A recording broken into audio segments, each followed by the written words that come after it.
ہمارا الٹا حساب یہ ہے کہ سارے نعمتوں میں زندگی گزارتے ہوئے اگر کوئی ایک تکلیف آ جائے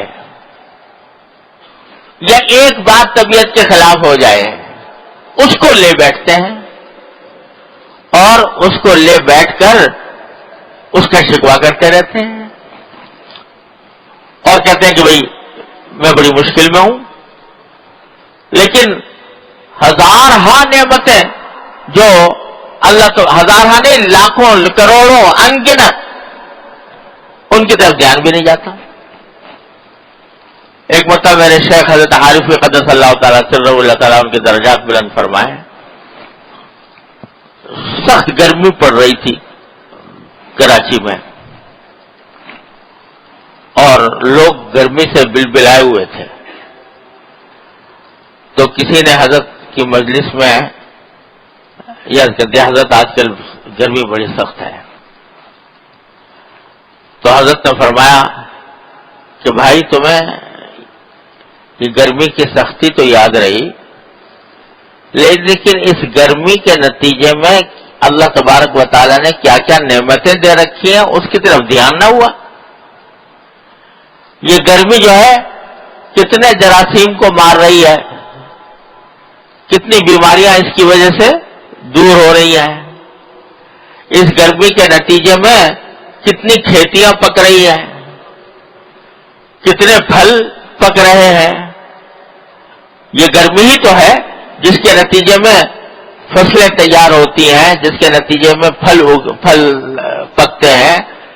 مدینہ منورہ مکہ مکرمہ میں, مدینہ منورہ میں خاص طور پر جو سخت ترین گرمی کا زمانہ ہوتا ہے, کھجوریں اسی میں پکتی ہیں, اس سخت گرمی کے موسم میں پکتی ہیں. تو گرمی تو بہت شدید ہوتی ہے, لیکن اتنی ہوتی ہے کہ بعض اوقات فجر کے وقت میں بھی آدمی محسوس کرتا ہے کہ لو چل رہی ہے فجر کے وقت میں بھی. لیکن اسی گرمی کے اندر وہ کھجوریں پک رہی ہوتی ہیں جو سارے سال مزے سے کھاتے ہو اور جس کے اوپر بے شمار انسانوں کی معیشت کا دار و مدار ہے. تو فرمایا یہ تو زبان پہ آ گیا کہ گرمی بڑی سخت ہے اور اس کی جو تکلیف پہنچ رہی اس کا تو ذکر کر دیا, لیکن اس گرمی کے ذریعے اللہ تبارک و تعالیٰ نے جو بے شمار نعمتیں تمہیں عطا فرما رکھی ہیں اس کا دھیان نہیں.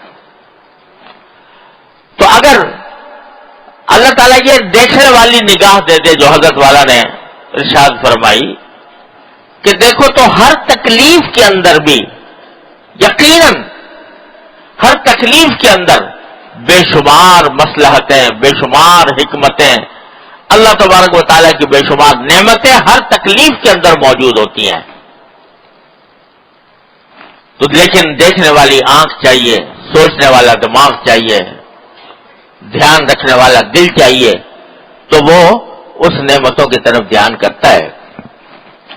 میرے حضرت والد ماجد قدس اللہ تعالیٰ سرہ اللہ تعالیٰ ان کے درجات بلند فرمائے, وہ اس بات کو بڑے بلیغ انداز میں تعبیر فرمایا کرتے تھے کہ ہم لوگ واقعات کو الٹا پڑھتے ہیں. الٹا پڑھتے ہیں کیا مانا کہ اگر اس کو سیدھا پڑھ کر دیکھو تو کائنات میں پیش آنے والا کوئی واقعہ ایسا نہیں ہے کہ جو مال کار نعمت نہ ہو اللہ تبارک و تعالیٰ کی. لیکن ہم چونکہ الٹا پڑھتے ہیں تو اس واسطے وہی واقعہ ہمارے لیے تکلیف کا اور صدمے کا سبب بن جاتا ہے. یہ بات ارشاد فرمائی کہ حضرت والد ماجد رحمۃ اللہ علیہ نے میرے بڑے مرحوم بھائی کی وفات کے موقع پر, جبکہ حضرت والد صاحب علیہ کے بڑے چہیتے صاحبزادے تھے مولانا محمود اشرف صاحب کے والد, اور تقریباً جوانی میں انتقال ہوا, ان کا صدمہ پہنچا ہوا تھا.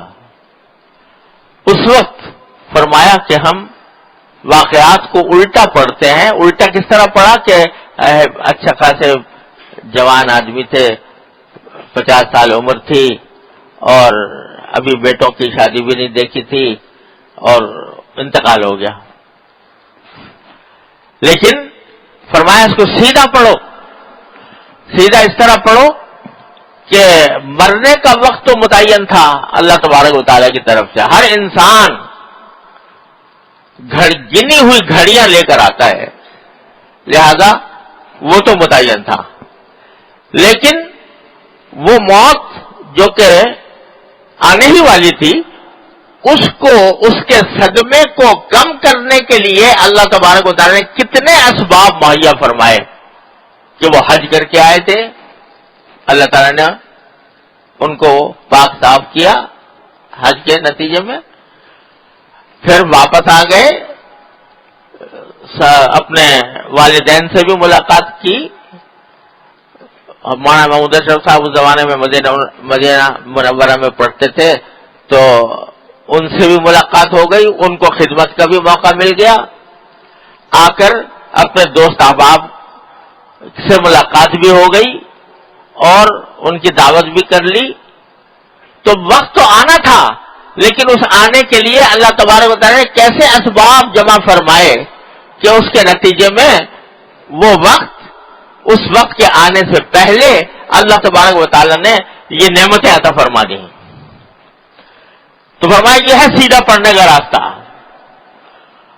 اور ہم ہر واقعے کو الٹا پڑھتے ہیں, اس کے نتیجے میں گھبراتے ہیں, پریشان ہوتے ہیں, شکوے کرتے ہیں. ورنہ اللہ تبارک و تعالیٰ کی نعمتوں کا ہر بڑی تکلیف دہ حالت میں بھی اللہ تبارک و تعالیٰ کی طرف سے بیماری تو آ گئی, لیکن کتنے تیماردار مجھے میسر ہیں. اللہ تعالیٰ نے استطاعت دی ہے کہ میں اس کا علاج کر سکوں. مہربان معالج موجود ہے. ان نعمتوں کا تصور کرو تو یہ سیدھا پڑھنا, اور کہ بھائی اچھا خاصے ہم ٹھیک ٹھاک تندرست تھے, سب کام کر رہے تھے, بیٹھے بیٹھائے بیمار پڑ گئے. یہ الٹا پڑھ رہے ہو واقعے کو. ارے کوئی انسان ایسا نہیں ہے کہ جس کو زندگی میں کبھی نہ کبھی بیماری پیش نہ آئے, لیکن بیماری پیش آنے کے ساتھ اللہ تبارک و تعالیٰ نے کتنے اسباب دے رکھے ہیں راحت کے اور اس تکلیف کو ہلکا کرنے کے. اس کو بھی تو غور کرو. میرے والد ماجد رحمۃ اللہ علیہ سنایا کرتے تھے کہ حضرت کے استاد تھے حضرت میاں صاحب رحمۃ اللہ علیہ, حضرت مولانا سید اصغر حسین صاحب رحمۃ اللہ علیہ. تو ان کے بارے میں حضرت والد صاحب علیہ کو اطلاع ملی کہ بیمار ہیں, تو عیادت کے لیے تشریف لے گئے. حضرت کو اس وقت بہت شدید بخار تھا, شدید بخار تھا, تیز بخار, جل رہے تھے بخار میں. تو حضرت والد صاحب رحمۃ اللہ علیہ نے جا کر پوچھا کہ حضرت کیسے مزاج ہیں؟ تو فرمایا اللہ تعالیٰ کا شکر ہے کہ میرے آنکھ صحیح کام کر رہی ہے, اللہ تعالیٰ کا شکر ہے میرے کان صحیح کام کر رہے ہیں, اللہ تعالیٰ کا شکر ہے دل صحیح طرح دھڑک رہا ہے, اللہ تعالیٰ کا شکر ہے کہ میں بات کر سکتا ہوں, اللہ تعالیٰ کا شکر ہے کہ میں بیٹھ بھی سکتا ہوں. البتہ تھوڑا بخار ہو گیا ہے, دعا کرو اللہ تعالیٰ وہ بھی دور فرما دے. تو جتنی تکلیفیں نہیں تھیں ان کا پہلے ذکر کیا کہ یہ نعمت میسر ہے, یہ نعمت میسر ہے, یہ نعمت میسر ہے, یہ نعمت میسر ہے, یہ تھوڑی سی ہے, اللہ تعالیٰ اس کو بھی دور فرما دے. اللہ تعالیٰ یہ ہمیں اپنے واقعات کو سیدھا پڑھنے کا عادی بنائے تو اللہ تعالیٰ کی نعمتوں کا پتہ چلے, اور نعمتوں کا پتہ چلے گا جتنا اس پر غور کرو گے اتنا ہی اللہ جل جلالہ کی محبت انشاءاللہ پیدا ہوگی. تو نعمتوں کا استحضار, اس پر شکر, اس کی عادت ڈالنے کی ضرورت ہے. صبح سے شام تک نہ جانے کتنے واقعات ہمارے ساتھ گزرتے ہیں جن سے راحت ملتی ہے, بس گزرتے چلے جاتے ہیں, اس سے ویسے ہی گزر جاتے ہیں, گویا میرا حق تھا مجھے مل گیا. ارے اس پر اللہ تعالیٰ کا شکر تو ادا کرو, یہ تو کہو کہ میرے پروردگار نے مجھے یہ نعمت دیا ہے. نعمتوں کا استحضار عادت ڈالنے سے ہوتا ہے، مشق کرنے سے ہوتا ہے. تو جتنا جتنا یہ استحضار ہوگا اللہ تعالیٰ کی رحمت سے انشاءاللہ اتنی ہی محبت پیدا ہوگی. اللہ تبارک و تعالیٰ کی ذات.